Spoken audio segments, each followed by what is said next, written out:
In this lecture, we want to talk about the normal probability distribution. So last lecture, what we talked about was the uniform distribution. And in the real world, the uniform distribution isn't used too often. There's just not too many real world applications for it. So a more common distribution, and one we'll use a ton in this class, is called the normal distribution. Now you might have heard this referred to this as the bell curve.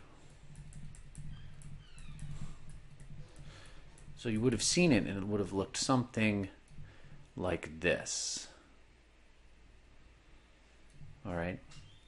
So what exactly is this normal distribution, or how will we use it? So we're going to use it with continuous random variables. So a definition here. A continuous random variable x is what we call normally distributed if its frequency histogram is the shape of this normal curve or this bell curve. So let me show you what I mean by its frequency histogram is the shape of a normal curve. Okay. So look here. So suppose we have this frequency histogram here, and for whatever reason, it's centered around 100. Okay, something like maybe IQ scores. Okay, intelligent quotient, which measures a certain type of intelligence. Okay, is centered around 100, and then you see it gets as the intelligent quotient gets higher and higher and higher. There are fewer and fewer people who reach that score, and as it gets lower and lower and lower, there's fewer people who reach that score. But frequency histograms that are symmetric like this one, okay, has this nice bell shape, all right, are said to have the shape of a normal curve. So this is the normal curve.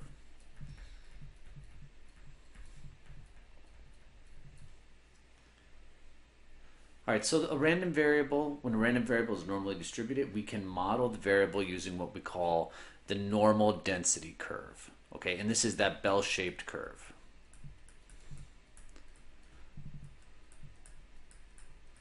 So just like when we had the uniform distribution, right? Like just recall the uniform,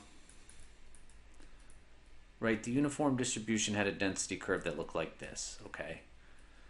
A to B, right? And then what we used this for is we used area under the curve to find the probability of observing a random variable between, that area. So the density curve for a normal distribution here, all right, or a normal curve, doesn't have just a straight horizontal line. Okay, the curve has this bell shaped here.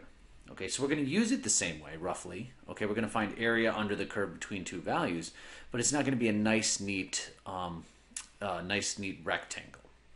All right, so this is what the density curve looks like. All right, so the normal PDF, remember a PDF stands for a probability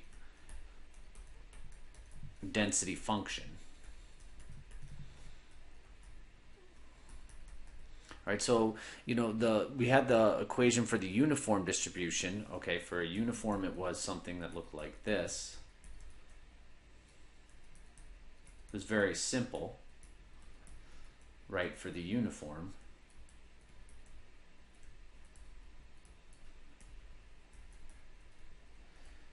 But here, look at this equation for the normal probability density function. So this curve, all right, the equation of this curve is given by this. So f of x is equal to 1 over the square root of 2 pi sigma squared e, the exponential raised to the negative x minus mu squared divided by 2 sigma squared. Okay, and this is where mu is the mean, sigma is the standard deviation, pi is 3.14, and the exponential is roughly 2.71, so on. So this looks crazy to use this formula. All right, it's really hard to use the formula in this course, and it turns out, when we're going to go to compute the probabilities, like we did for the uniform distribution, we're not really going to work the problems using the equation. Okay, so I know the equation is scary, so don't worry. We'll work problems using. In this lecture here, I'm going to show you how to do it with graphs and the properties of the normal curve. Then what I'll do is next in some of the future lectures, I'm going to show you how to use it reading statistical tables and with your graphing calculator. So this lecture here is going to show you how to work problems related to the normal distribution just using graphs and some properties of this normal curve. So this lecture is going to be about this topic. And these two will be in future topics or future lectures.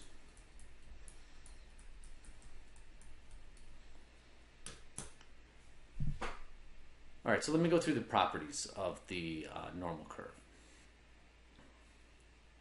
So first off, it's symmetric about the mean. So what symmetry or what symmetric means in this case here is if you were to pick the mean of this normal distribution and cut the curve in half right at the mean, the curve would fold over on top of each other. So like what I mean by, let me go back here, the density curve here, if you were to cut it right down the middle here of the curve and fold this side on top of that, they would be mirrors of each other. They'd match perfectly. Okay, so when something is normally distributed, the mean is equal to the median is equal to the mode of that data set or variable. So the curve has a single peak, and it's the highest point and occurs at x is equal to whatever the mean is. All right, so what I mean by that is when you draw the curve, I'm going to be doing them in a little bit, the high point of the curve is going to occur at mu, whatever the mean is of the variable or data value. All right, so because it's a probability density function, okay, the total area, so if you were to shade all the area under the curve, okay, this total area under would be 1. Okay, that's how we're going to relate it to probability. All right, and because it's symmetric, the area to the curve to the right of mu equals the area to the curve to the left of mu. So that means half the area is below the mean and half the area is above the mean. Okay, so as x increases without bound, it gets larger and larger. The graph approaches but never really reaches the horizontal axis. And as x decreases without bound, it gets more and more negative. The graph approaches but never reaches the horizontal axis. So what that means is the horizontal axis is an asymptote for the graph. And to compute probabilities, we're going to mostly use in this lecture property number 6 here. Okay, so for this lecture, this property right here is our focus.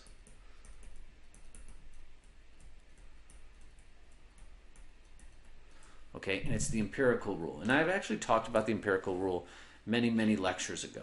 Okay, and what the empirical rule says is, look, if you know the mean and standard deviation, so just remember mu is equal to the mean and sigma is equal to the standard deviation.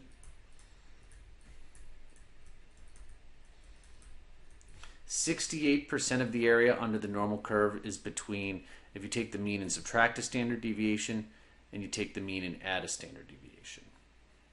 And then it turns out approximately 95% of the area is between, if you take the mean and subtract 2 standard deviations, to the mean plus 2 standard deviations.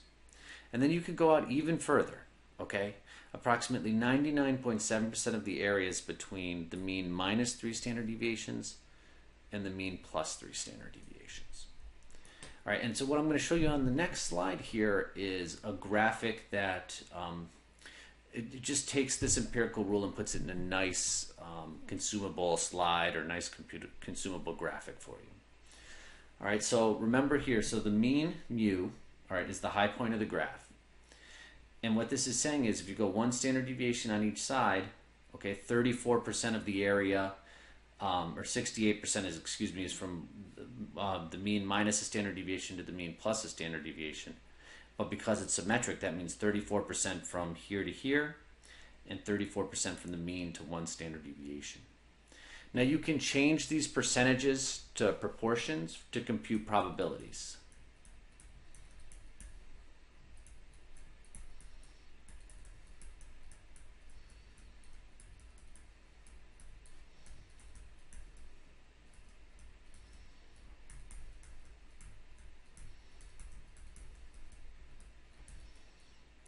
Okay, so then you can go out even further. If you go out 2 standard deviations, so from the mean down to 2 standard deviations to the mean plus 2 standard deviations, we know 95% of observations are there.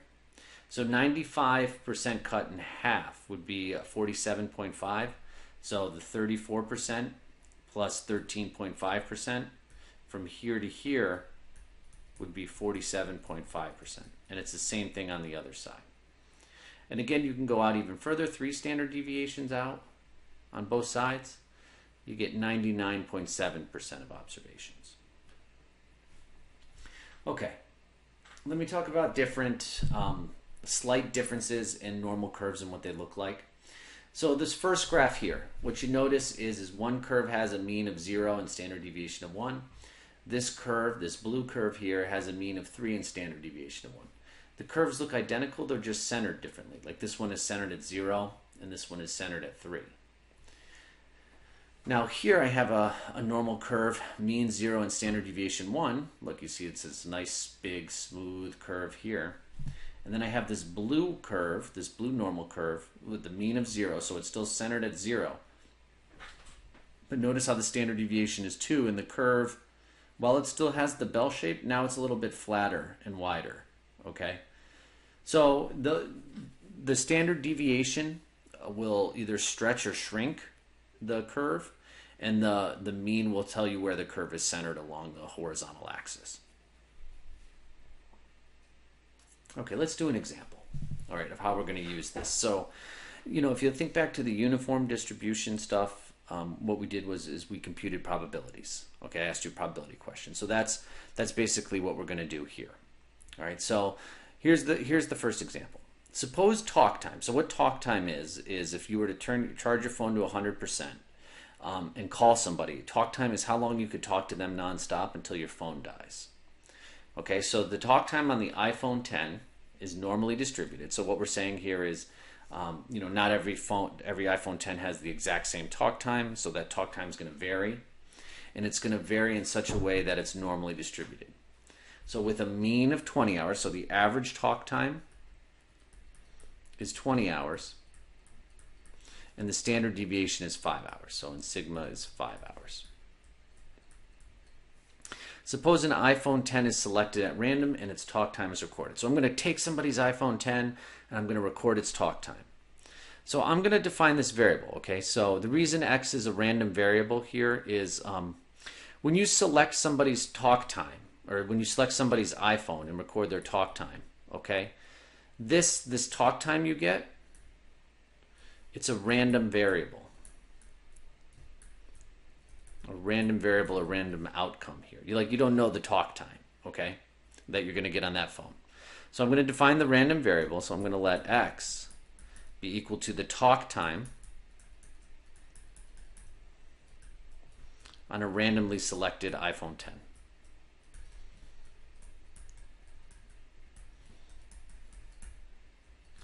And here's what we know. We know talk time is normally distributed. So what I can do is I can show this as x is approximately or follows a normal distribution.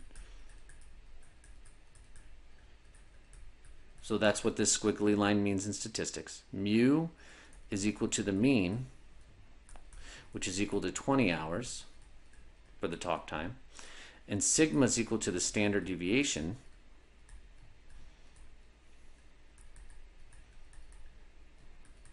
which is equal to 5 hours. All right. So is x a discrete or continuous random variable? Well, so we're measuring the talk time. So we know that time is a continuous random variable.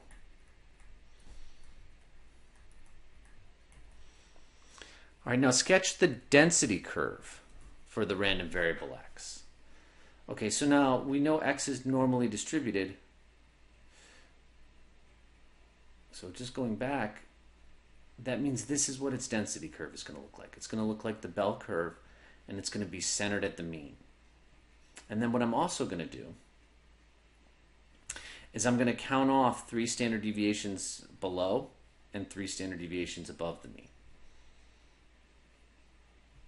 So the density curve, all right, for the random variable x, it's going to be a normal distribution. Okay, so it's going to be that bell curve.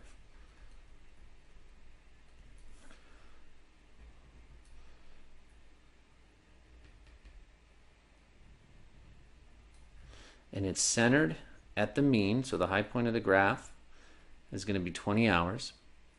And then remember, the standard deviation is 5. So I'm going to add a standard deviation to get 25, add another one, get 30. and then add another one to get 35. And then I'm going to subtract a standard deviation, get 15, subtract another one, get 10, and then subtract another one and get 5. Okay, and the total area under this curve is going to be equal to 1. All right, so now here's the next question.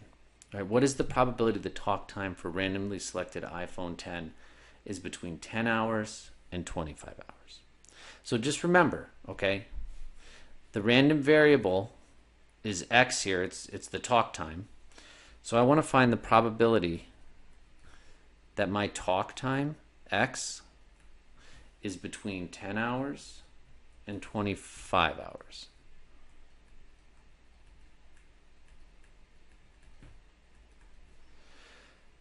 All right, for continuous random variables, notice how I have the equal sign under here, and it's actually going to be the exact same probability if I just write it like this. All right, the reason being is the probability that it's exactly 10 hours or exactly 25 hours is so close to 0, the probabilities are basically the same. So to go back to the uniform distribution, we shaded in the area under the curve between the two values of interest. So let's do that here. Okay, so I'm going to re-sketch the density curve. Okay, not my best normal curve here, but you get the idea. So 20, 25, 30, 35, and then 15, 10, and 5. So I want to be between 10 here and 25 here. So shade in the areas that you're looking for here. I'm going to shade there, and I'm going to shade over here on the other side of the mean. All right, so the way you're going to answer this is you're going to go back, okay, and you're going to use this part right here, this chart here. Okay, so notice here, to go from 20 to 25 is the mean to 1 standard deviation. So look on the curve here. To go from the mean to 1 standard deviation is 34% of the area.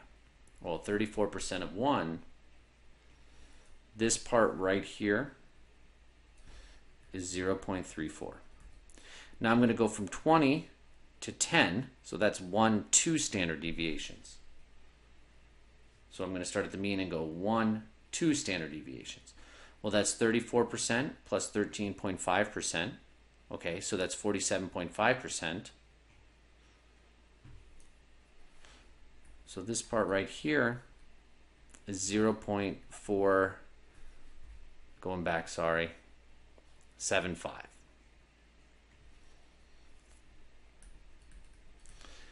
So then what you're going to do is you're going to add this probability or this area to this area, and that's your answer. 0.475 plus 0.34. The probability in iPhone 10 gets between between 10 and 25 hours is 0.185. And that's our answer right there. Okay, so all I did was I drew the density curve, and then I shaded in the areas, and I looked at where did they fall on this chart here. All right, let's do another couple ones here. Okay, we'll do 2 more questions here. So what is the probability that that the talk time for a randomly selected iPhone 10 is between 25 and 30 hours? So it's the probability that X is between 25 and 30 hours. So again, just sketch the curve.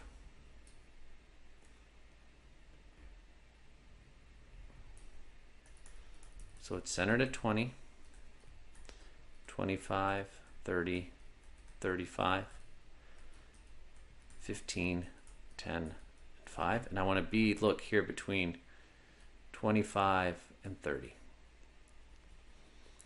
Well, that's between 1 and 2 standard deviations right here. So I'm going to go back to my chart. And look, here's mu plus 1 standard deviation, mu plus 2 standard deviations. That's 13.5% of the area, which is 1. So 13.5% of 1 is 0.135. And that's it.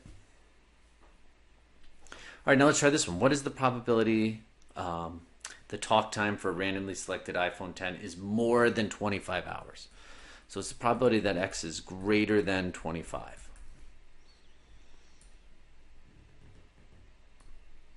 So I'm going to draw my normal curve.